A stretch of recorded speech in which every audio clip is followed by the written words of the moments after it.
Hey, we need to thank our sponsors of Ask George, Smile Group Travel. We do. Smile are specialists in worldwide sport travel, and this winter they'll be taking England fans to the Caribbean for an exciting white ball series. They really are genuinely amazing in that I've been on trips with them where I ended up in Gordon Greenwich's house, where he cooked for us, told us stories about his career, made me drink far more rum than was sensible. He maybe didn't make me, but genuinely, you get experiences which you wouldn't get with every tour operator. That I genuinely recommend them. Yeah, that's right. As part of the trip, you'll get to meet and greet famous West Indies and England cricketers of yesteryear at private events. You'll stay in comfort at carefully selected hotels. All your travel will be taken care of, and you've got dedicated tour managers who just ensure everything runs smoothly for you when you're out there. Yeah, they really are a good way of enjoying a hassle-free tour with personal touch. And I think there'll be a link in the episode description for you to follow. And they probably won't make you wear the Smile hat, which I have to wear throughout this series. Hello and welcome to Ask George number 2 of the summer. That was a lot more like it, wasn't it, George? A nice sunny bank holiday Saturday. Yeah, I guess it was. I mean, the main thing is that Jofra Archer came through it really, really well, I think. And England will be delighted from what they've got out of that performance. I mean, it's not really about the victory. I don't think that's very important at all. But I thought that the plans looked good. The players they recalled looked good.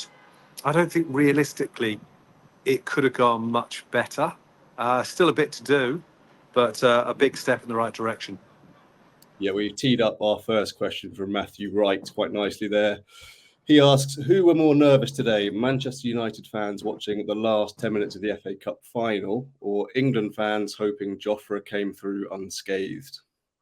Well, I can't. I wasn't watching the FA Cup, but it's absolutely true that every time Jofra went for a ball in the field, you could feel people going. And he had a couple of quite long chases to the boundary, one of which it ended in a dive, and you just think, don't. But he's got to, hasn't he? I mean, if you're going to do this job, you've got to give it everything in the field as well. That's part of it these days. There's no way around it. And look, he came through it all really well. I thought he was maybe just a touch nervous at the start. But in his first over, he bowled 5 balls in a row at 88 miles an hour, which is absolutely fine pace. And he went for a few runs, but I think it was just because he hadn't trusted himself with his variations yet. And maybe he just wanted to try and bowl a bit quicker. But when he came back, he bowled quicker. He got up to 92. And he showed us all his variations. I think those final 3 overs he bowled went for 13 in all. So, and quite near the end, he gave a really, really big smile. It looked like the smile of relief to me. You know, he's been through a lot. I'm sure he's really, really relieved right now. I thought it was you couldn't exaggerate. I do sometimes get people get in touch and say, why all the fuss about Jofra? And you couldn't exaggerate how important he is. He's going to have to bowl at every phase of the innings, yeah? He's the strike weapon with the new ball. He's the death bowler. He can bowl in the middle as well. And not very many people could do that. And with his potential high paces and all his variations and control, he is a massively valuable asset on a sort of team perspective. And just sort of human perspective, this is his career. And he's been out for a long time. It was, I think, 440 days since he had taken a wicket, international wicket. And obviously, he's been going through hell of his own. So, just on a really basic human level, really great to see him back and show him what he's capable of doing, I think. Yeah, definitely a few moments in the field where fans and physios alike would be of wincing, perhaps, but luckily he's come through and he's fine. Yeah. Next question from Sushant. Buttler is still England's best finisher. Is there an argument for him batting lower when England bat first? There is an argument for it. I have some sympathy for that argument. The argument would be that other people are capable of doing what he does at the top of the order. It's debatable, by the way. But that he can do what almost no one can. And you saw a bit of that today. The middle order, I can't remember what they scored, 10 from 15 or something between them. It's a very difficult job coming in, 6, 7, whatever. And you could argue I think legitimately that he could be saved for that. The alternate argument, and the one that's winning, and it's also completely reasonable, is that you want to get the maximum amount of time from your best players that you can. And that's what they've decided to do, and it's not unreasonable. But the point you make, if there were another compelling case for a top order batter, Jason Roy was still at his best, or Alex Hales, or Tom Colin-Cadmore, whoever else you think, then, I think you could be open-minded about that, but it's not unreasonable what they're doing. Next up, Banu. With Bairstow not looking convincing in international cricket and the IPL since the Ashes, do you think he is still the best option at number 4 over the likes of Ben Duckett and Harry Brook? I think it's probably a fair question. We know that Johnny Bairstow has a high ceiling as a player, and they also think that he can do things to spin bowling that maybe one or two others can't. I think there's a lot of credit in the bank. I don't see any reason why Johnny Bairstow would be in decline.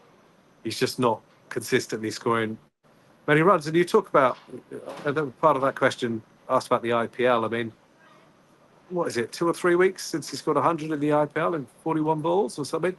I think we know that Johnny Bairstow is a very, very dangerous player. And Harry Brook is in the side, so I don't think it's an unreasonable thing to have stuck with him.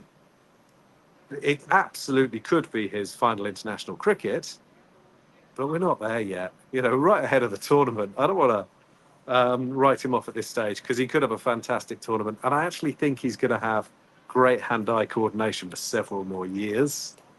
Look, he is frustrated. He has been frustrated in the last year. But my Lord, he's got a high ceiling as a batter. I'm glad they're sticking with him, and I think he's a very, very dangerous player. Sticking with team selection, Jack Rawle, do England really need 3 keepers in the side? Would they not be better adding an extra all-rounder?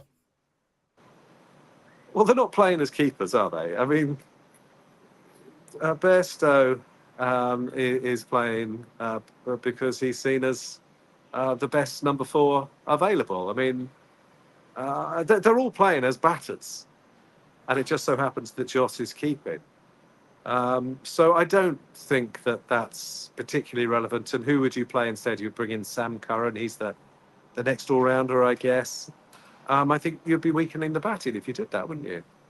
So I don't really accept the premise that they're playing 3 keepers. They just happen to be playing 3 people who can keep wicket. Occidental Tourist, how much credit does Liam Livingstone's batting have left in the bank? To be fair, it's a really hard place to come into bat, isn't it? If you look at his and Moeen's record in recent times, it's a very hard place to shine because you have to come in and go big straight away. So you are going to fail quite a lot. Having said that, it's a legitimate question because Liam Livingstone, obviously had a very disappointing ODI World Cup, hasn't had the best IPLs. It's been quite a long time. But, you saw today he contributed a bit with the ball. It's not just about his batting. He's an all-rounder, and he is in a very difficult place. 6 or 7 or wherever he's going to bat. You don't want to be judging too much on the raw stats in those positions. But it is a fair question, and he is under pressure, and he's probably competing for a place with Sam Curran. And if Will Jacks bowls more, you could argue that you wouldn't necessarily need his spin as well. But the fact that he can turn the ball both ways, he can bowl off his and leggies. The fact that he does have a reputation for being able to hit the ball very powerfully has bought him some time. But yeah, he'll need to deliver. I mean, he is an unfulfilled international cricketer at the moment. That's fair to say. Last up, in the spirit of getting carried away, Danny asks, England are clear favourites to win the World Cup on this performance, right? Yeah, I mean, there's not really any point India and Australia travelling. Poor India, poor Australia. You might as well stay at home. And I've walked into it, haven't I? I've given you your headline, your hashtag. That's what you're going to do. You're going to get an earful on Twitter later on. Yeah, from people from pre-irony world. I think that it was a really, really encouraging performance today. You've got to remember that Pakistan are unlikely to be among the challengers this time. I think I'd be. This come back to haunt me as well.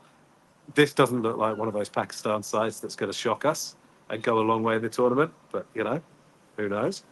But bearing in mind how long it was since England have played, it's December since they played a T20 international.